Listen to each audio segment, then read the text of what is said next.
राम। वरिष्ठ हनुमान की जय, सीताराम भगवान की जय, अपने अपने माता पिता गुरुजनों की जय। ये गीता की जो सीरीज चल रही है कर्म योग के ऊपर, ये आज उसका चौथा वीडियो है। तो जो भी लोग पिछले वीडियो नहीं देखे वो जाके देखें ताकि आपको अच्छे से समझ में आए सब चीज़ें। आज हम 7वां श्लोक लेने जा रहे हैं। कल का वीडियो आपने देखा होगा तो आपको ये सारी चीज़ें समझेंगी। तो इसमें कृष्ण भगवान क्या बोलते हैं सुनो।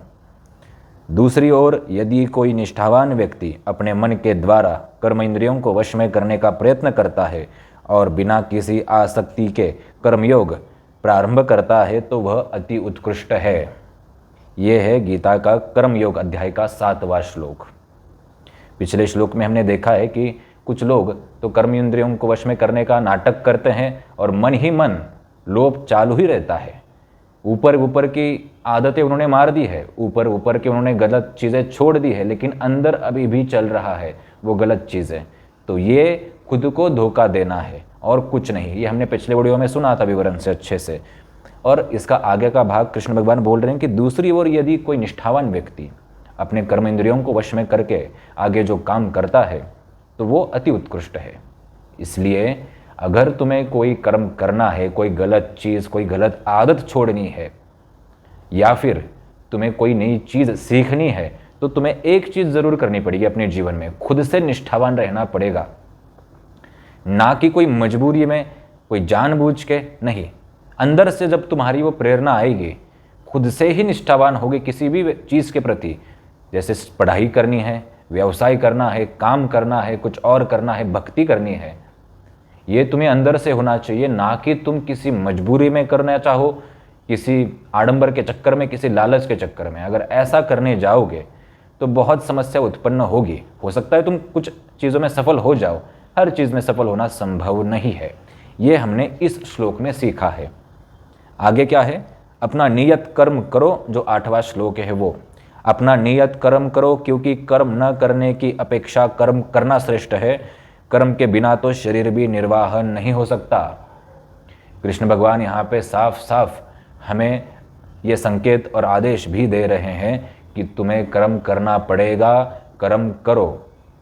जो भी तुम्हारा भी कर्म है, तुम्हें व्यवसाय करना है, तुम्हें नौकरी करनी है, तुम्हें काम करना है, तुम्हें ज्ञान अर्जित करना है, या फिर सब काम करते करते, धन कमाते कमाते तुम्हें भक्ति भी करनी है, तुम्हें अध्ययन भी करना है सनातन का, अध्यात्म का, तो करो। उसका कारण यह है कि तुम नहीं करोगे तो भी वो समय वैसे भी चले जाएगा और हाथ में कुछ प्राप्त नहीं होने वाला। पिछले वीडियो में हमने ये सुना है। इसलिए वक्त की जो समय है उसका सम्मान रखो, बहुत कीमती है। धन धान्य कमाना ज़रूरी है। कृष्ण भगवान खुद बोल रहे हैं कि बिना कर्म के शरीर का निर्वाह नहीं होगा। आज की स्थिति परिस्थिति बहुत अलग है। 50 साल पहले 10 बच्चों को 2 लोग मिलकर संभाल सकते थे, माँ बाप, बिना किसी नौकरी, बिना किसी व्यापार के। आज नौकरी व्यापार होके भी 2 माँ बाप एक बच्चे को नहीं संभाल पा रहे हैं। ये आज की स्थिति परिस्थिति है। तो कृपया सभी को कर्म करना ज़रूरी है, धन कमाना ज़रूरी है, तभी भारत सक्षम होगा। बहुत से विद्वान आपको इसका अलग अर्थ बताएंगे। हमने हमारी तरफ से अर्थ बताया क्योंकि हम गीता तुम्हें इस स्तर पे समझा रहे हैं कि तुम अभी बहुत बेसिक लेवल के जानकार हो इस स्तर पे। आज तो तुमने कभी, बहुत से ऐसे लोग हैं जिन्होंने गीता देखी भी नहीं, तो उनके स्तर से हम आपको अभी गीता समझा रहे हैं। इसलिए बेसिक से ये चीज़ें हैं। तथा तुम्हें कर्म करना क्या ज़रूरी है शरीर निर्वाह करने के लिए। जो भी चीज़ें आवश्यक है, अन्न जैसे कपड़े चाहिए, रहने के लिए जगह चाहिए और निरोगी स्वास्थ्य शरीर चाहिए, उसके लिए तुम्हें योग प्राणायाम भी करना पड़ेगा। तो ना करने से श्रेष्ठ है कि करो योग प्राणायाम, ना करने से श्रेष्ठ है कि योग प्राणायाम करो, अच्छा धन धान्य कमाओ। कृष्ण भगवान यहाँ पे खुद ये बता रहे हैं। गीता सुनते समय एक बात ध्यान में रखना, वो छोड़ दो कि कोई कृष्ण भगवान हमें समझा रहे हैं, पहले खुद से शुरुआत करो। हमारी ही आत्मा, हमारा ही खुद का मन, जिसको हम भूल गए थे, जो इन सब आडंबर के चक्कर में, दुनियादारी के सब चक्कर में अभी बहुत सब असलियत भूल चुका है, वो मन तुम्हें अब ये सब चीज़ें कृष्ण बन के बता रहा है। ऐसी समझ के गीता सुनो तो कुछ चीज़ें समझ में आएंगी। तो वापस से आपको एक बार पढ़ के हम बताते हैं और इसको बार बार देखना, रिवीजन करना, तो समझेगा। एक बार में गीता समझ में आए बेसिक लेवल की भी ये संभव नहीं है। 7वां श्लोक क्या बोलते हैं, दूसरी ओर यदि कोई निष्ठावान व्यक्ति अपने मन के द्वारा कर्म इंद्रियों को वश में करने का प्रयत्न करता है और बिना किसी आसक्ति के कर्मयोग प्रारंभ करता है तो वह अति उत्कृष्ट है। मतलब कृष्ण भगवान को, अब आते हैं भगवान के स्तर पे, भगवान को भी वही प्रिय है जो कर्म करता है, जो उसका कर्म है वो करता है और उसी में भगवान को देखता है, ये भगवान को प्रिय है। भले तुम घर में खाना बना रहे हो फिर भी ऐसा समझो कि हम ईश्वर के लिए, भगवान के लिए खाना बना रहे हैं, कृष्ण भगवान के लिए बना रहे हैं, तो भक्ति बहुत बढ़ती जाएगी। घर में कुछ साफ सफाई कर रहे हैं तो बोलना कि भगवान विराजमान यहाँ पे होने वाले हैं, उनके लिए साफ सफाई कर रहे हैं। भक्ति के लिए अलग सा समय निकालने की आवश्यकता ही नहीं है। समझ गए? तो ये सब चीज़ें सुनो। अगला श्लोक ये बताते हैं, अपना नियत कर्म करो, क्योंकि कर्म ना करने की अपेक्षा कर्म करना श्रेष्ठ है। कर्म के बिना तो शरीर भी निर्वाह नहीं होगा।